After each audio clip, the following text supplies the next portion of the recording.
मैंने आज तक जितनी भी बुक्स पढ़ी है उन सबसे पहले मुझे शायद ये बुक पढ़नी चाहिए थी, how to read a book.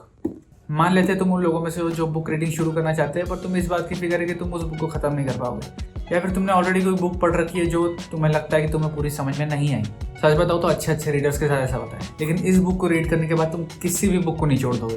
देखो, रीडिंग दो तरह की होती है, पहला रीडिंग फॉर इन्फॉर्मेशन, दूसरा रीडिंग फॉर अंडरस्टैंडिंग। मान लो तुम्हारे पास एक बुक है जो तुम्हें पढ़नी है, तो पढ़ने के बाद तुम्हारे साथ इन दोनों में से कोई एक एक्सपीरियंस हो सकते हैं। ये कि ऑथर की सारी बातें तुम्हें समझ में आएगी या फिर नहीं आएगी। अगर एक बार में सारी बातें समझ में आ गई, मतलब तुमने कुछ इन्फॉर्मेशन गेन किया, ना कि तुम्हारी अंडरस्टैंडिंग बढ़ी है। मतलब तुम्हारे और ऑथर के बीच में एक कॉमन अंडरस्टैंडिंग है। जब भी हम कोई बुक पढ़ते हैं जिसे पढ़ के हमें अपनी अंडरस्टैंडिंग बढ़ानी है, उस वक्त हमें अपना ऑथर ऐसा चुनना चाहिए, ऐसे ऑथर की बुक चुननी चाहिए जो हमसे सुपीरियर है, जो उस सब्जेक्ट में अंडरस्टैंडिंग हमसे ज्यादा रखता है, तभी तुम उससे सीख पाओगे। दूसरा एक्सपीरियंस ये कि तुम्हें ऑथर की सारी बताई हुई बातें समझ में नहीं आई। दूसरे शब्दों में कहूँ तो बुक पढ़ने के बाद तुम्हें इतना समझ में आ गया है कि कुछ तो है जो तुम्हें समझ में नहीं आया, कुछ तो है जो बुक कुछ ऑफर करना चाहती है तुम्हारी अंडरस्टैंडिंग बढ़ाने के लिए, पर तुम्हें समझ में नहीं आया। जब हम स्कूल में थे तो हमारे पास एक टीचर होता था हमारे डाउट सॉल्व करने के लिए, हमारे सवालों का जवाब देने के लिए। अब जो कि हम स्कूल में नहीं, तो इस केस में तुम उस बुक को किसी ऐसे के पास लेके जाओगे जो तुम्हें लगता है कि वो उसे पढ़ के तुम्हें बेटर समझा सकता है, या फिर तुम उस चीज को इग्नोर कर सकते हो। दोनों ही तरीके गलत है, क्योंकि तुम एज ए रीडर अपना जॉब नहीं निभा रहे हो। किसी हार्ड बुक को समझने का एक ही तरीका होता है कि तुम उसे किसी बिना एक्सटर्नल हेल्प के खुद अपने सवालों का जवाब ढूंढो। बुक्स एक एब्सेंट टीचर की तरह होती है। एक अच्छी बुक का ऑथर हमेशा अपने ओपिनियंस, अपने स्टेटमेंट्स को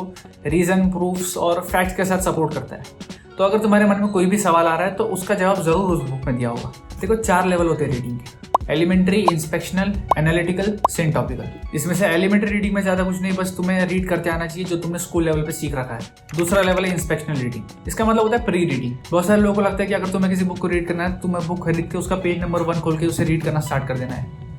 नहीं, बुक रीड करने से पहले तुम्हें ये समझना पड़ेगा कि बुक किस बारे में, और खुद को तुम्हें बुक से फैमिलियर करवाना पड़ेगा। इसके लिए तुम कुछ चीजें कर सकते हो, जैसे कि उस बुक का टाइटल पेज पढ़ो, उससे पढ़ के तुम्हें क्या समझ में आता है वो देखो। बुक का बैक कवर पढ़ो, जहाँ कुछ नहीं तो पब्लिशर का नोट तो दिया ही होता है बुक के बारे में रिव्यू करते हुए। तीसरा, उस बुक का कंटेंट पेज पढ़ो, देखो कि उस बुक में क्या कंटेंट दिया हुआ है, क्या टॉपिक्स दिए हुए हैं, या फिर तुम्हें उसमें से कोई टॉपिक इंपॉर्टेंट लगता है, इंटरेस्टिंग लगता है, तो उसे पहले पढ़ लो। इससे तुम्हें ये समझ में आ जाएगा कि बुक किस बारे में है और बुक क्या बता रही है। अब आता है सेकंड स्टेज ऑफ इंस्पेक्शनल रीडिंग, जो है सुपरफिशियल रीडिंग। इसमें तुम्हें बुक को शुरू से लेकर एंड तक पढ़ना है, बिना उन जगहों पर रुके जो तुम्हें तुरंत समझ में नहीं आ रही। फोकस उन जगहों पे करो जो तुम इमीडिएटली समझ में आ रही है। इससे होगा ये कि जब तुम उस बुक को सेकंड टाइम रीड करोगे तो ये चीज तुम्हें एडिशनल एफर्ट लगाने में हेल्प करेगी, जो चीजें तुम्हें समझ में पहली बार नहीं आई, और इससे ये भी समझ में आ जाए कि वो बुक सेकंड टाइम रीड करने के वर्थ है भी या नहीं। अब बात करते हैं थर्ड लेवल, जो है एनालिटिकल रीडिंग, जहां हम एक्चुअली बुक के कंटेंट को अच्छे से समझेंगे। तो एनालिटिकल रीडिंग का सबसे पहला स्टेप, क्लासीफाई द बुक। पहले बुक को क्लासीफाई करो कि बुक कौन सी कैटेगरी में आती है, जैसे practical, theoretical, philosophical, literature, social science. जैसे इसी बुक का एग्जांपल लेते हैं, ये एक प्रैक्टिकल बुक है जो हमें बता रही है कि किसी बुक को कैसे रीड किया जाता है, किसी एक्टिविटी को करने का सही तरीका क्या है। एक्स रेइंग अ बुक, ये हमने बेसिकली प्री रीडिंग में कर लिया है। बुक के स्ट्रक्चर को समझना है, उससे कंटेंट पेज को देखिए कि कौन सा टॉपिक कहाँ पर है, कोई टॉपिक किसी टॉपिक के बाद क्यों है, कौन सा पहले क्यों है, ये सारे टॉपिक्स इस ऑर्डर में क्यों है। अगर इसी बुक का एग्जांपल ले तो इस बुक में 21 चैप्टर्स है जो 4 पार्ट में डिवाइड है। इसमें पहले पार्ट में इंट्रो, एलिमेंट्री रीडिंग और इंस्पेक्शन रीडिंग के बारे में बताया। दूसरा पार्ट पूरा एनालिटिकल रीडिंग के बारे में। तीसरे पार्ट में बताया कि कौन सी बुक को तुम्हें किस तरह से अप्रोच करना चाहिए। और चौथा पार्ट, जो कि लास्ट लेवल है, syntopical reading, coming to terms with an author. इसमें तुम्हें बुक के कीवर्ड्स ढूंढने हैं। डिक्शनरी का हर एक वर्ड एम्बिगियस होता है। एम्बिगियस मतलब उस वर्ड को तुम एक से ज्यादा मतलब से यूज कर सकते हो, एक से ज्यादा सेंस से यूज कर सकते हो। तो तुम्हें उस बुक के कीवर्ड्स को ढूंढना है जो ऑथर बार बार यूज कर रहा है और उन्हें किस तरीके से, किस सेंस में यूज कर रहा है। इस बुक का एग्जांपल लेते हैं, इस बुक में रीडिंग वर्ड बहुत बार यूज किया, लेकिन रीडिंग वर्ड को भी एक से ज्यादा मतलब के लिए यूज किया जा सकता है। डिटरमाइन द ऑथर्स मैसेज, जैसे कि मैंने इस वीडियो के शुरू में कहा, एक अच्छी बुक का ऑथर अपने स्टेटमेंट्स, अपने ओपिनियंस को सपोर्ट करता है कुछ रीजंस और प्रूफ्स के साथ। तो उस बुक के ऑथर के दिए हुए रीजंस और फैक्ट्स को तुम्हें समझना है, उस प्रूफ को तुम्हें समझना है कि ऑथर अगर कोई बात कह रहा है तो क्यों कह रहा है, कि किसी चीज के होने का रीजन ये है, तो उस रीजन को समझ के तुम्हें उनकी सेंटेंसेस को हाईलाइट करना है। उसके बाद देखना है कि ऑथर ने किन प्रॉब्लम्स का सोल्यूशन दिया है। इतने सारे स्टेप्स करने के बाद जहां तुम्हें स्टार्टिंग में बुक समझ में नहीं आ रही थी, अब तुम्हें ऑथर की सारी बताई हुई बातें समझ में आने लग जाएंगी। और अब बारी अगले स्टेप की, क्रिटिसाइजिंग अ बुक।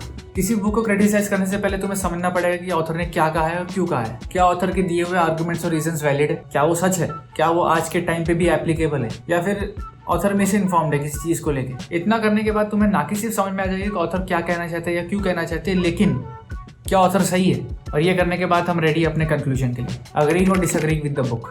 ये 3 लेवल और इतने स्टेप्स के बाद इस बात में कोई डिसरिस्पेक्ट नहीं है ये बोलने में कि तुम ऑथर से डिसअग्री करते हो। आफ्टर ऑल ऑथर की पूरी बात को पढ़ने और समझने के बाद तुम ऑथर को एक अल्टीमेट रिस्पेक्ट दे रहे हो। इवन तुम्हारा कंक्लूजन है कि तुम उसकी बात से डिसअग्री करते हो, पर तुम डिसअग्री अग्री तभी कर सकते हो जब तुम कॉन्फिडेंटली बोल सकते हो कि हाँ आई अंडरस्टैंड जो भी बुक में दिया हुआ है। इतना अच्छे से समझना है कि तुम ऑथर की बातों को अपने शब्दों में किसी को समझा सकते हो। अब आते हैं 4th लेवल पे जो है सिंटॉपिकल रीडिंग। सिंटॉपिकल रीडिंग में तुम्हें सेम सब्जेक्ट पे एक दूसरी बुक पढ़नी है जहाँ पे कोई ऑथर जो अलग कंडीशंस पे आता है पर सेम टॉपिक पर बात कर रहा है। तुम्हें दोनों बुक की बातें कंपेयर करनी है, देखना है कि वो ऑथर और जो ऑथर की बुक तुमने पहले पढ़ रखी है उन दोनों की बातों में क्या कॉमन है। जहाँ तुम पहली बुक को रीड करते वक्त तुम उस ऑथर से कम्युनिकेट कर रहे थे, अब ऐसा हो जाएगा कि तुम और वो दोनों ऑथर साथ में कुछ डिस्कस कर रहे हो। ऐसे ही बहुत हाई लेवल हो जाएगा। अगर तुम्हें उस टॉपिक पर रिसर्च करना है तभी तुम इस लेवल पे जाओ, वरना मैं सजेस्ट करूंगा कि तुम एनालिटिकल रीडिंग पर ही फोकस करो। सिर्फ वो तुमने कर लिया तो तुम किसी बुक को पढ़ के अपनी अंडरस्टैंडिंग बढ़ा सकते हो। अब ये तो थी एक short summary how to read a book के बारे में। तुम्हें लग रहा होगा कि इस वीडियो को देख के तुम्हें ये बुक सारी समझ में आ गई, लेकिन नहीं, ये बुक में ऐसी बहुत सारी बातें हैं जो तुम्हें खुद पढ़नी चाहिए। इस बुक का पार्ट है जहाँ पे बताया कि तुम्हें किस बुक को किस तरह से अप्रोच करना चाहिए, उसके बारे में बात नहीं किया और मैं चाहता हूँ कि तुम खुद जाके इस बुक को पढ़ो।